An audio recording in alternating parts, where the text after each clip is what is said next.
noong 1986 na hinangaan tayo ng buong daigdig. Kasi hamak mo pagkalakas-lakas na diktador na talagang oppressive, hindi lang simpleng diktador. Tinapos natin ng walang isang linggo eh. Tinapos natin ang problema. Iyan ay titingnan tayo ulit. Ano naman kayo bagong formulang maiisip nito mga Pinoy? Iyan ang iniintay ng ibang bansa, hindi yung takpan natin at pilitin nating maniwala na wala tayong problema malubha. Ngayon, pag ang tinitingnan nila, alam na nilang may malubha tayong problema. Gaano kabilis kaya kikilos sa mga Pinoy this time?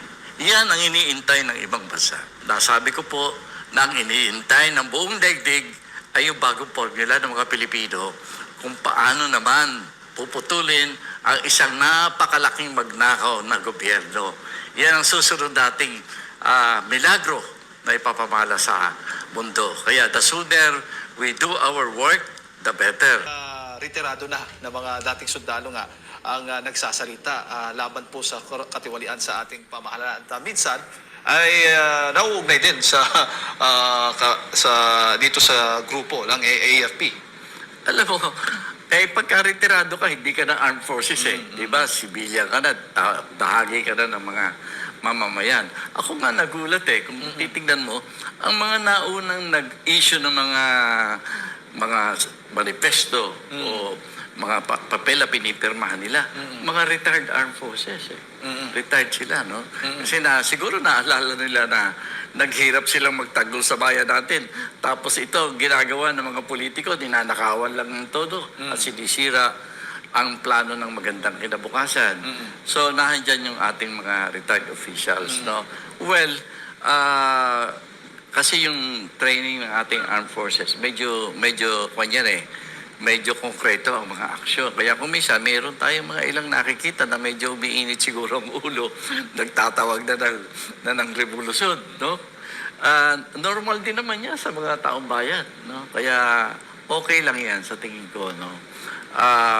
Ang maganda dyan, ang ating armed forces ay salute them, no? Na kalmado pa rin, no? Pinag-iisipang mabuti at ang hinihintay nila, totoo na ba ang sentimiento ng ating mga kababayan, ng ating lipunan, na talagang hinihiling na palitan ang gobyerno sa kasalukuyan at magkaroon ng bagong panimula ng pagpapaunlad ng bayan natin.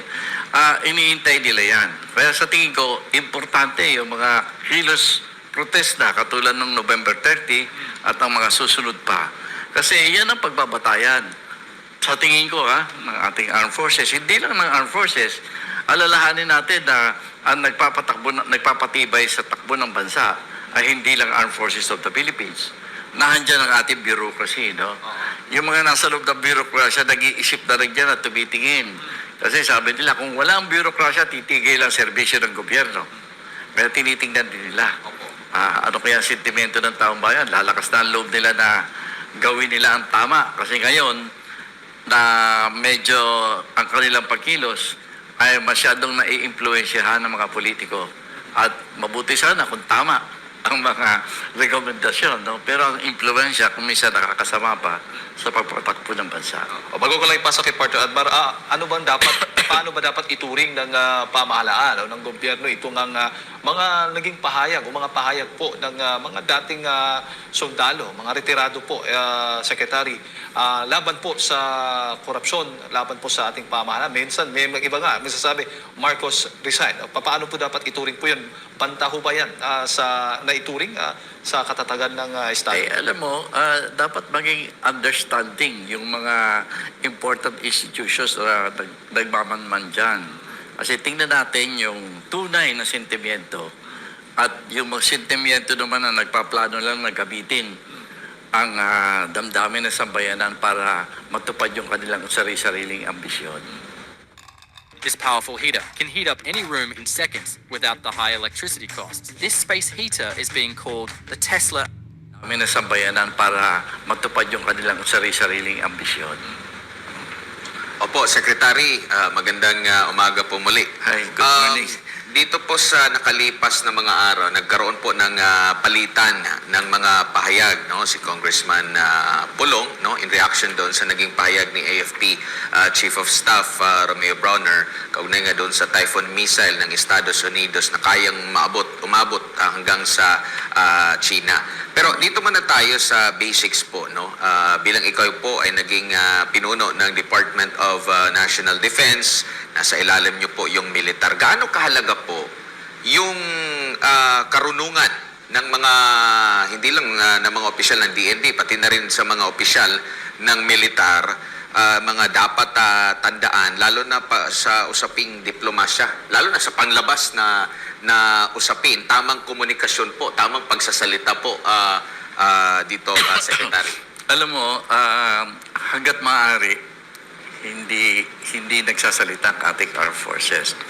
Pero alam mo, pinag-aaralan, siniseryoso nila ang larangan ng diplomasya. Kasi sa giyera, mas importante na nanalo ka na hindi mo na ginigera yung kalaban. Ngayon, ang masasabi ko lang, ang lahat ng ating embassy, meron tinatawag na military attaché. Anong ibig sabihin yan? Nandyan yung ating armed forces in every aspects ng foreign relations kasi very important sa kanila ang nangyayari sa ibang bansa. Lalo na ang Pilipino, walang bansa kang pupuntahan na walang Pilipino sa ngayon. Nakakala tayo sa buong mundo. Very important sa ating security agencies na malaman kung ano ang nangyayari sa mga bawat bansa. Baka biglang magkagyera dyan. Paano? Kailangan may advance information tayo para mapaghandaan natin kung paano natin ililigtas yung mga kababayan natin sa different parts of the world. No? Kaya, importante na naunawaan na yung diplomasya. Pero yung sa magsasalita ka on your own, armed forces, nakikita ko kung sino-sino na talaga nagsasalita, hindi lang armed forces. No? At kung minsan, media na rin ang may, hindi naman sabing may kasalanan. Bigla kang tatanungin anong gagawin mo? Sasagot ka ba o hindi? Mahirap naman sasabihin, hindi ako pwede magsalita. Siyempre, kahit pa paano magsasalita ka. Tingin ko, kunyari, nangyari kay General Browner na nakapagsalita siya tungkol sa Typhoon missiles, medyo hindi nagandahan yung iba sa ating mga namumuno sa bansa natin. Pero sana naman, pare-parehang silang nasa gobyerno I don't think if sino ba nagsalita? Yung mayor natin, yung congressman natin from Davao.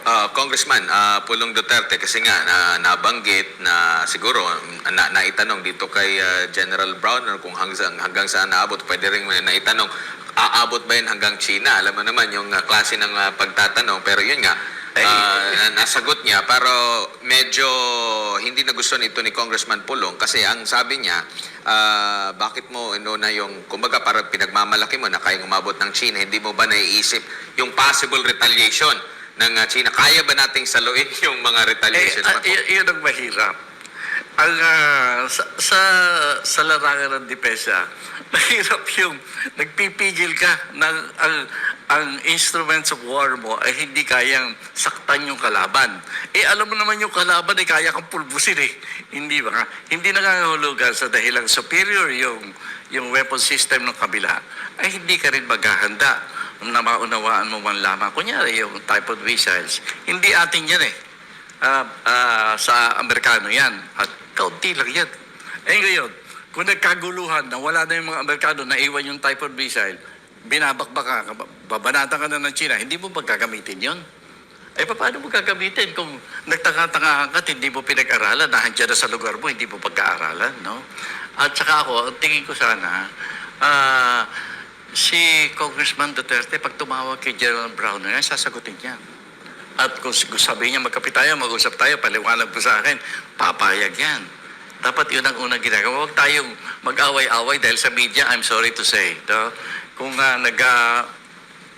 kung bisa pinag-aaway talaga tayo ng ibang mga media practitioners para makuha nila yung tamang Pero dito na rin po papasok yung tamang diplomasya, sir. Kasi pwede bang sagutin or may na ba yung naging sagot ba ni General Browner o pwede niyang gamitin na lang na ano na lang, yung distansya na lang. Pwedeng safe na wala kang, kasi pag once na meron kang mabanggit na mga bansa, talagang maraming mga, alam mo na, mga komento, opinion, critics agad dito. Pero kung distansya lang mababanggit mo, so parang plain safe. Alam mo kasi, ang nangyayari kasi, opinion yan opinion of both countries. No? Kaya kung minsan natatay na rin yung damdamin mo kung magsalita ka. Naintindihan ko yung damdamin ni General Browner Kasi siya yung nabubuno ng ating armed forces. So, pag nagkagulo siya, yung unang tatabaan yan.